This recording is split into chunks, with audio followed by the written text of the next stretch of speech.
Assalamualaikum warahmatullahi wabarakatuh. Ibu-ibu pengajian Rabu sore yang dimuliakan Allah, alhamdulillah kita bisa bertatap muka kembali dalam keadaan sehat walafiat. Mudah-mudahan yang kurang sehat jadi sehat, yang sakit jadi sembuh, dan semua yang sehat tidak terkena penyakit dan kesehatannya digunakan untuk taat pada Allah Subhanahu wa taala. Alhamdulillah, berkat doa ibu-ibu semuanya, saat ini saya sedang berada di kota Madinah Al-Munawwarah. Saya berada di dalam kamar hotel, karena di luar sana suhu lumayan panas, ya sekitar 38 derajat Celcius, ya, panas yang menyengat. Nah, pada kesempatan sore hari ini kita akan bersama-sama belajar. Meskipun saya berada di Madinah Al-Munawwarah dan ibu-ibu ada di Masjid Ar-Raudhah di Solo, di Masjid Ar-Raudhah, proses belajar dan mengajar ini tidak boleh terhenti. Mudah-mudahan apa yang kita lakukan barokah dan manfaat. Dan sekaligus saya ingin mendoakan ibu-ibu sekalian, mudah-mudahan berkat semua orang yang ziarah kepada Nabi Muhammad SAW, orang-orang yang sholat, berzikir, ibadah di Masjid Nabawi, yang menyaksikan kajian pada saat ini, diberi oleh Allah Ta'ala kemampuan dan kesempatan untuk menunaikan ziarah pada Nabi Muhammad SAW, serta ibadah umroh dan haji dengan mudah tanpa susah payah. Amin, Allahumma amin. Ibu-ibu dan sahabatku dimanapun antum berada, saya akan menjelaskan tentang pentingnya kita mencari teman duduk yang baik.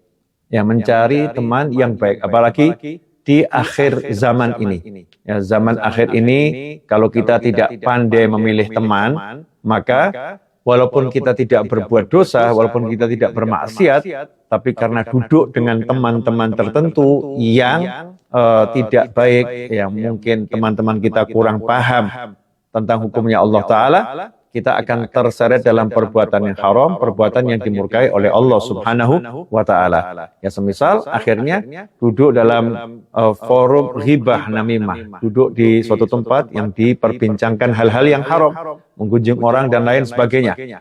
Baik itu duduk secara fisik, ya bertemu tatap muka, maupun duduk secara virtual, ya dengan video call atau dengan telepon atau dengan di grup-grup, ya atau chatting yang menyebabkan dosa karena kita salah memilih teman. Sayyidina Luqman Al-Hakim rahimahullah alaihi salam, Sayyidina Luqman yang dikenal seorang yang sangat bijak, ya, Luqman Al-Hakim, Luqman yang bijak. Beliau pernah memberikan nasihat, ya, kepada putranya, sebagaimana diriwayatkan oleh An Abi Umamah radhiyallahu taala anhu qala Rasulullah sallallahu alaihi wasallam, dalam sebuah hadis yang diriwayatkan oleh Abi Umamah dari Rasulullah SAW, bahwasanya baginda Muhammad sallallahu alaihi wasallam suatu hari pernah bersabda kepada sahabatnya, inna Luqmana qala libnih, sesungguhnya Luqman Al-Hakim pernah berkata kepada putranya, ya bunayya alaika bimujalasatil ulama wasma' kalamal hukama fa innallaha la yuhyil qalbal mayyita binuril hikmah kama yuhyil ardal mayyita biwabilul matar. Disebutkan Luqman Al-Hakim radhiyallahu anhu pernah berkata kepada putranya, duhai anakku, hendaknya engkau bergaul dengan para ulama, ya, duduk bergaul dengan para ulama. Wasma' kalamal hukama, dan dengarkanlah ucapannya ahli hikmah, ya, orang-orang yang ucapannya itu penuh dengan ilmu yang bisa menyambungkan hati kita, mengingatkan kita kepada Allah Subhanahu wa Ta'ala. Fa innallaha, karena sesungguhnya Allah, la yuhyil qalbal mayyita, sesungguhnya Allah Ta'ala itu akan menghidupkan hati yang mati dengan cahaya hikmah, ya, dengan cahaya hikmah.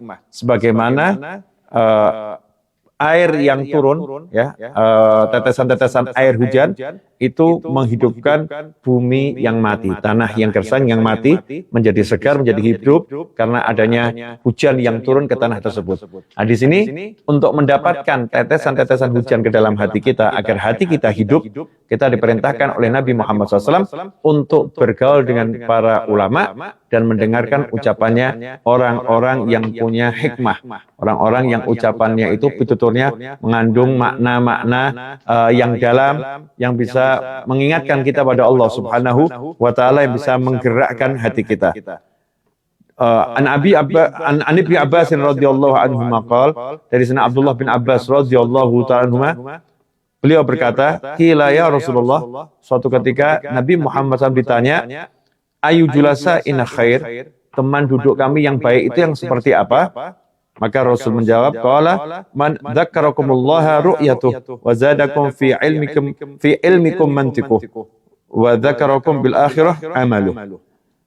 Barang teman duduk yang baik adalah seseorang yang kalau kamu lihat mengingatkanmu kepada Allah dan ucapannya membuat ilmu menjadi semakin bertambah. Jadi kalau dilihat ingat sama Allah, kalau berbicara ilmu kita nambah. Wa dzakarakum bil akhirah amaluh. Wa dzakarakum bil akhirah amaluh. Dan perbuatannya mengingatkan kalian pada akhirat. Nah, ini ciri-ciri teman duduk yang baik, yaitu kalau kita lihat langsung ingat sama Allah. Ya, ingat orang lihat teman tadi, kita langsung ingat, wah kita belum sholat dengan baik, oh kita belum banyak zikir, ya. Mengingatkan pada amal-amal soleh. Melihatnya itu membuat kita ingat kita harus banyak beramal soleh.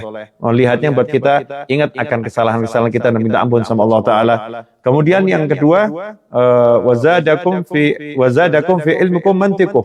Ucapannya membuat ilmu kalian bertambah. Kalau dia berbicara, ucapannya itu ilmu semua. Sehingga kalau duduk bersamanya kita dapat tambahan ilmu, dapat tambahan pengetahuan yang manfaat. Kemudian yang ketiga, wa dzakarakum bil akhirah amaluh. Dan amalnya, perbuatannya mengingatkan kalian pada akhirat. Jadi kalau dia melakukan suatu amal, kita langsung ingat pada akhirat. Perbuatan-perbuatannya, aktivitasnya itu ya, mengingatkan kita pada akhirat, tidak duniawi. Nah, teman semacam inilah yang seharusnya kita cari. Nah, kadang-kadang kita ini salah milih teman. Teman yang dijadikan teman duduk, kadang drama, kadang sinetron yang nggak baik. Ya, drama dan sinetron yang nggak manfaat. Atau mungkin teman duduk kita adalah bacaan-bacaan yang nggak manfaat. Ya, bacaan-bacaan yang justru merusak keimanan kita. Naudzubillah min dzalik. Apalagi teman duduk yang ghibah namimah. Jangan sampai itu terjadi pada diri kita. Mari ya kita perbaiki diri kita setiap saat dengan cara cari teman duduk yang baik. Salah satunya adalah majelis ini. Di majelis ini dibicarakan hal-hal yang baik. Toleh kanan, toleh kiri ketemu juga orang-orang yang mengingatkan kita pada Allah Subhanahu wa taala. Yang dilakukan di sini amal-amal yang diperintahkan oleh Allah dan Nabi Muhammad sallallahu alaihi wasallam. Nah, mudah-mudahan kajian singkat yang saya sampaikan dari Madinah Al-Munawwarah ini menjadi penawar rindu seluruh jamaah ya, anggota Majelis Ar-Raudhah maupun pemirsa dimanapun berada, menjadi semakin bersemangat ya, agar bisa sampai ke Tanah Suci, Makkah Al-Mukarramah dan Madinah Al-Munawwarah. Jazakumullah khairan. Semoga kita semua diberi oleh Allah Ta'ala kekuatan untuk menunaikan ziarah pada Nabi Muhammad SAW, untuk menunaikan ibadah haji dan umrah bersama orang-orang yang kita cintai, tanpa susah payah, dengan rezeki yang datang dari segala arah, penuh barokah dan tidak menimbulkan masalah. Dan semoga Allah Ta'ala sembuhkan yang sakit di antara kita. Allah wujudkan hajat-hajat kita yang diridhoi Allah Ta'ala dengan penuh kemudahan tanpa susah payah. Dan semoga Allah Ta'ala memberikan keselamatan kepada seluruh orang menunaikan ibadah haji dan melakukan perjalanan dimanapun berada untuk kebaikan, dikembalikan ke rumahnya masing-masing dalam keadaan sehat, selamat, penuh barokah, dan dicatat sebagai orang-orang yang dicintai oleh Allah Subhanahu wa taala. Dan kelak setelah usia panjang dan segala kebaikan, Allah akhiri usia kita semua dengan husnul khatimah. Wassallallahu ala sayyidina Muhammadin wa alihi wasallam. Walhamdulillahirabbil alamin. Wal afu minkum, mohon maaf, semoga bermanfaat. Wassalamualaikum warahmatullahi wabarakatuh. Waalaikumsalam.